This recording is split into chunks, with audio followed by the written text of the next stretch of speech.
morning, everyone.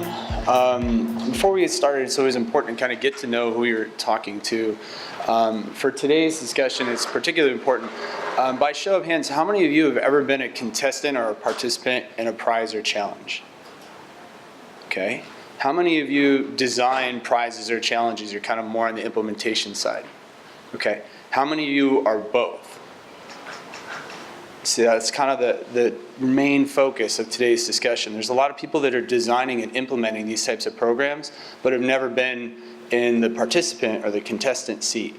And what we're going to talk about today are a few different ways to balance a lot of different organizational needs, right? So today's discussion, really important to remember, contestant-centered design isn't the only thing that matters. There's a lot of other things that matter in how these programs are put together. Before we jump in, a little bit about me.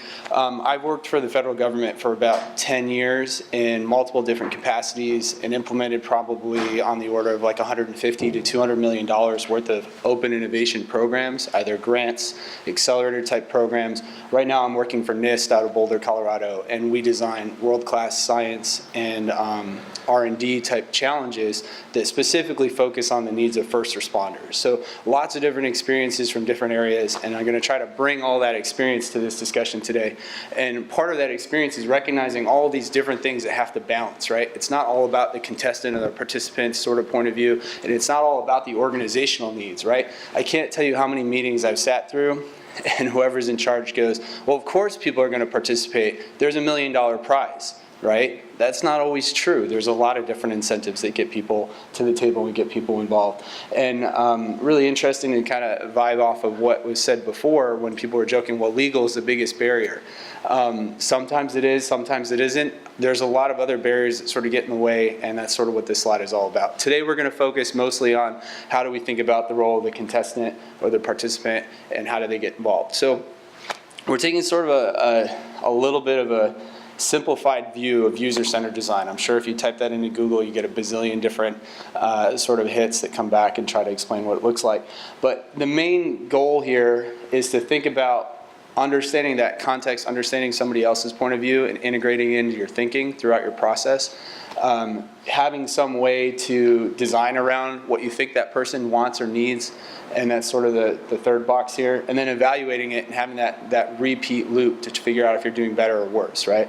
So if we take that and we shift it to a contestant-centered design, right, we think a little bit about what the heck does a contestant or participant care about, what are their needs, what are their wants, what's their point of view, where are they even approaching your program from? How did you find them? Where did you bump into them? All these different questions come to mind when you think about what their point of view is. They all have their own set of unique needs and desires, right? They already have their motivations. They already have some reason for why they want to engage in your program or with your organization. Then on our side, right, when I asked how many people implement or sort of design these sorts of programs, that's our third box. So we're like, okay, knowing what we think we know about the first two boxes, how do we design something that looks like a contestant would want to participate? And then our fourth is sort of this implement, assess, document, and validate, right? How do we know that we either did a good job or we did a bad job? And one of the questions that I've struggled with is, are we doing enough iterations, right? If we're doing like agile software development, we can do 1,000 iterations with a bunch of split tests, right? But for us, it takes 18 months to gear up a program, and are we learning fast enough to be able to actually implement some of this sort of thing? And with smaller programs, you can learn fast enough. So we always look for sort of that example that worked in a smaller use case and try to amplify it to a larger use case, and then hope we're doing it right. And every 2 years, we report back to OSTP and all the other different organizations to kind of say that we think we did it right, and this is why. So what we're going to do over the next few slides is talk a little about, this is our NIST sort of PSCR challenge lifecycle, right? We go through each of these 10 stages as we think about and we design these programs. And over the next few slides, what I'll be doing is I'll be trying to apply that contestant-centered design thinking with a real-life case study that we've gone through over the last 2 years and reflecting on kind of what we've learned and some different things. I hope we can have kind of a good discussion about it. So next few slides, like I said, it'll go example of an actual program that we've done to set the context of what we're doing, and then we'll talk a little bit about some of these sort of a contestant-centered design principle. So our first context is this software and coding challenge, tentatively called Public Safety Codex. It's a series of coding competitions that are sort of strung together over the period of about 18 to 19 months. And then the top-ranked contestants will be sort of nominated into this national competition, if you will. So imagine these regional events all around the country. People produce something cool and awesome. They did it in 48 hours, but it doesn't have all the refinement, right? It doesn't have everything that the organizational need is looking for. They want something more refined than a 48-hour sort of hack job where they put everything together, right? What they're really looking for is something that's more refined, has more user inputs, and that amount of time between the event and the final competition is designed to give those contestants and those participants that amount of time.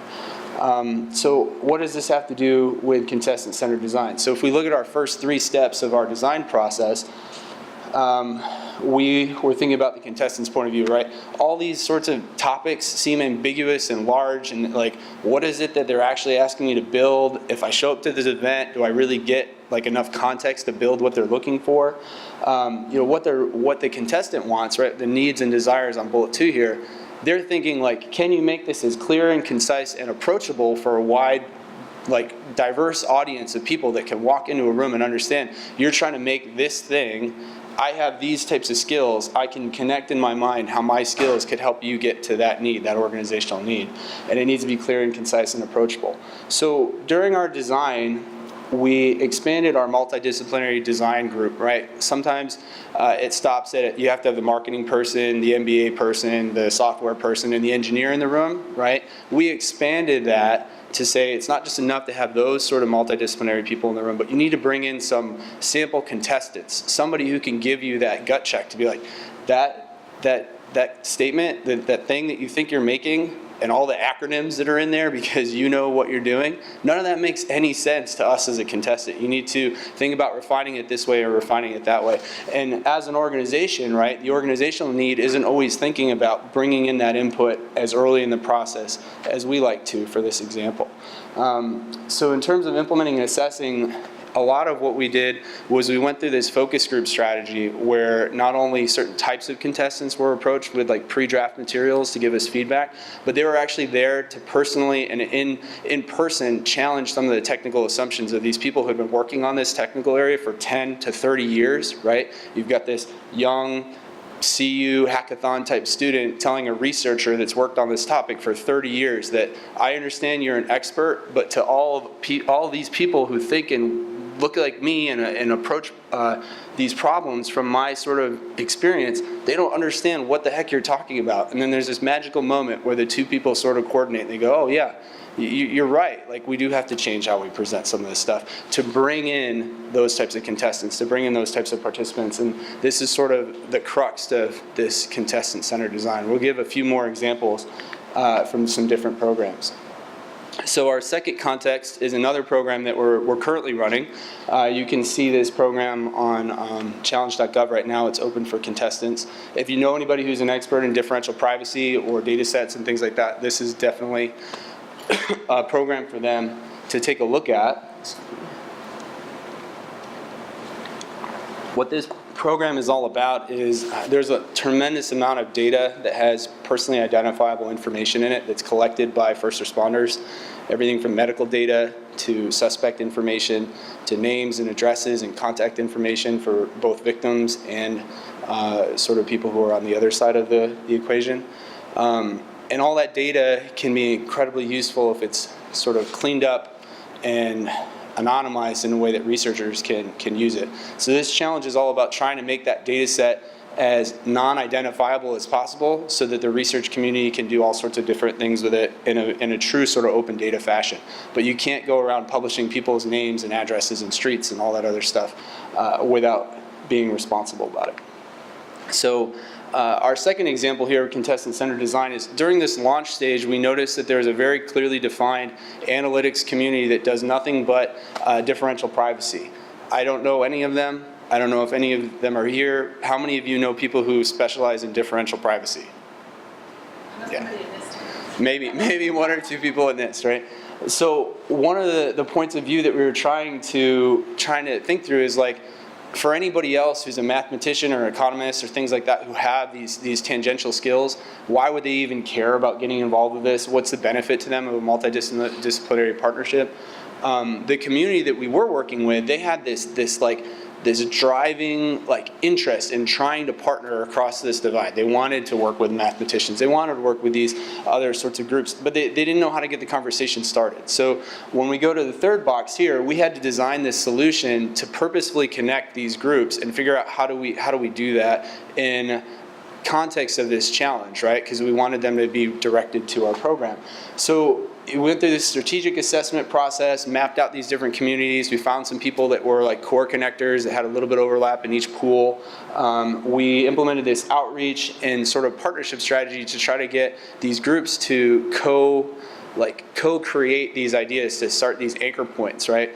And the actual prize design is really interesting in how this was done. The ideation contest didn't necessarily require more than one author, but there was this strong push to having multidisciplinary authors on the same sort of ideation papers that created the direction for the contestants in stage 2 to start implementing on these theoretical approaches to differential privacy. A really interesting sort of way to consider that point of view of the contestant or of the participant and really try to fuse this multidisciplinary requirement into the next steps to try to incentivize that behavior, because it's not natural to just go out and find people who don't think like you or are in the same hallway as you or so on and so forth. And it was a really, I think, pretty solid example of how we tried to apply this contestant-centered design. And I'll be honest, we're not experts in this. We're experimenting every single day to try to get this better.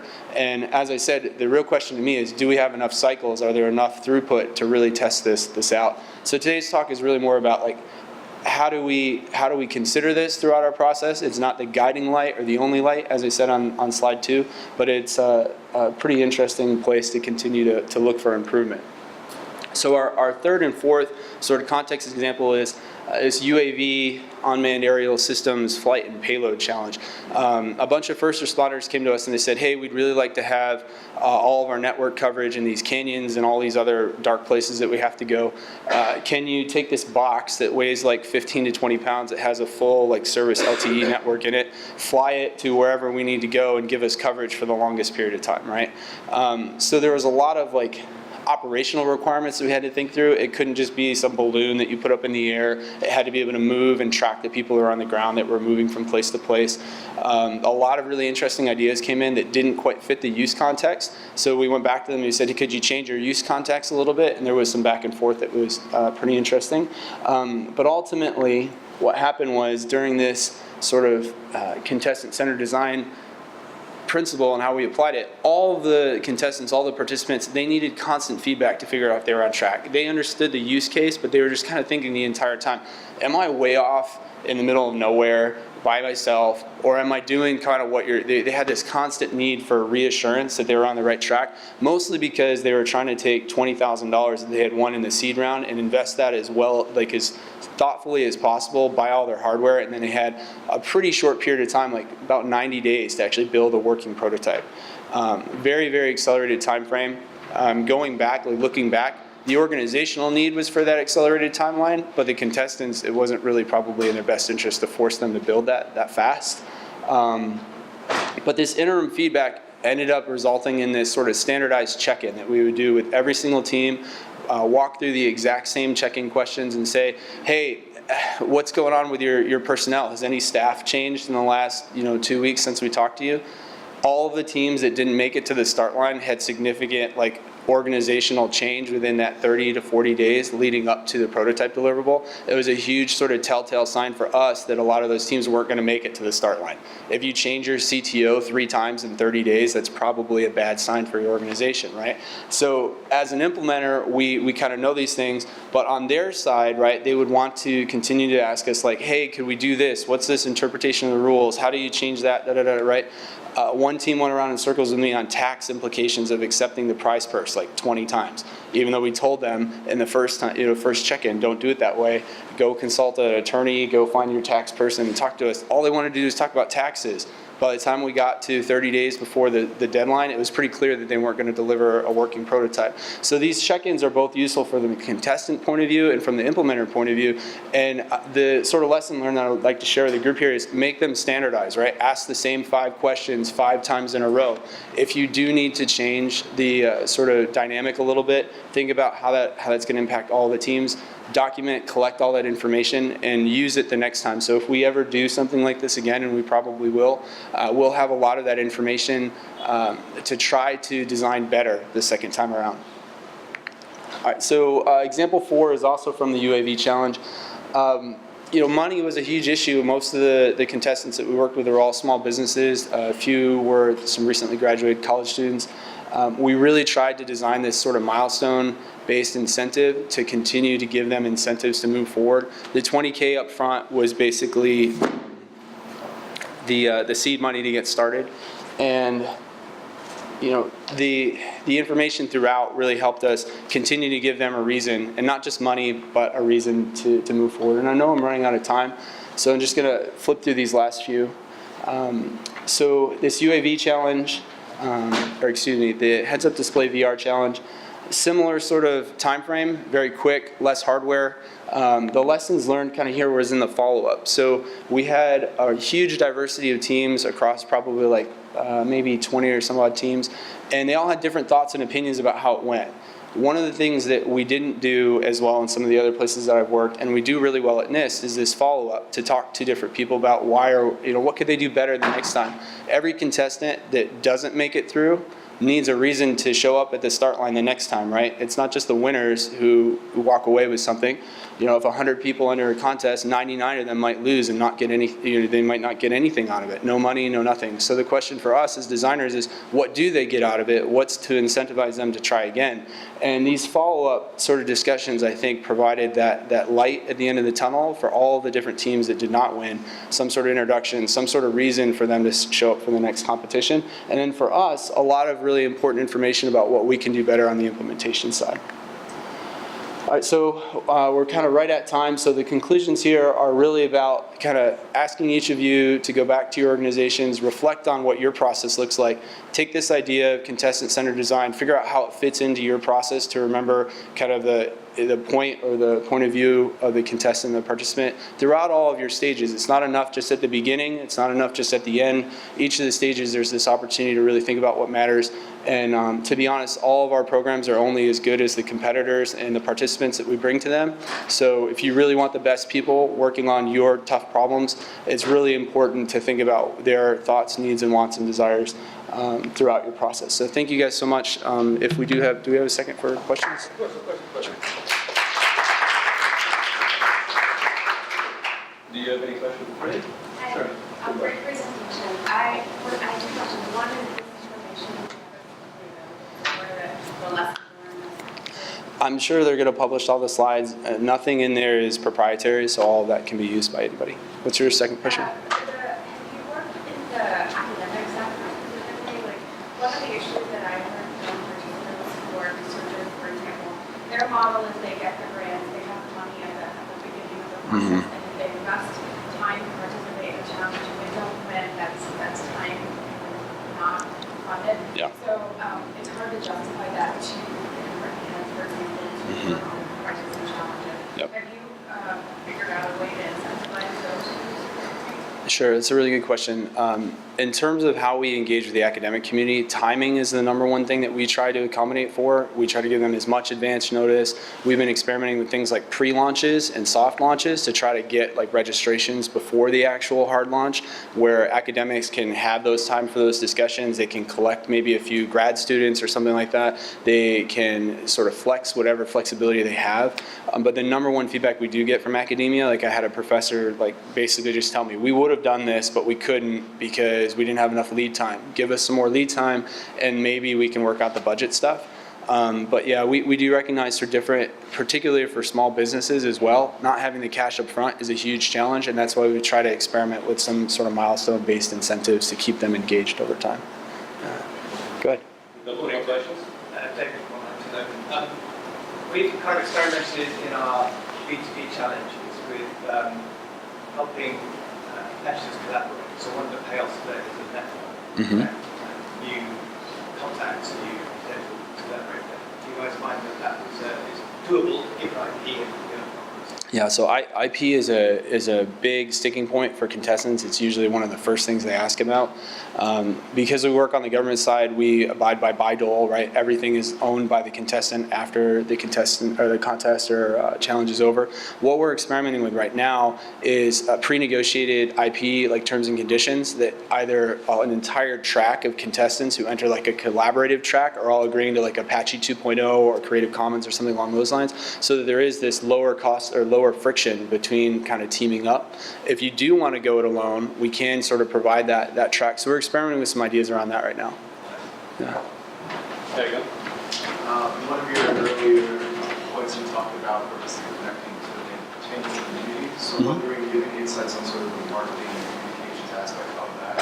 What kind of approaches you take to connect these communities together in order to kind of inform them about this challenge? Sure. Some of the things that we're doing that I think are really interesting are these focus groups, these early focus groups, to try to test the marketing, right? So it's not enough to just guess, right? One of the reasons that we're changing the Codex name is that it's confusing, and we went through 3 or 4 different sort of focus groups to test that name, and most of them, couldn't positively relate to that name. We tested 6 other names of the challenge against that and found that each one of them performed better than the internal name that we kind of came up with. Sometimes it's hard, right, as the person who like created that name, to just accept that nobody understands what it is and you have to change it, but you do have to, respect data and respect how those decisions are made. So I think the takeaway is sort of like data, focus groups, collect those sort of opinions, make sure your message is on point from the beginning all the way up until launch, and then continue that messaging and that dynamic messaging. Make sure you have some idea of who you want to talk to and how receptive they'll be to those sorts of messaging, and set up your test and your evaluation sort of methodology early, and then test throughout to make sure you're kind of hitting the right audience with the right points. Great questions.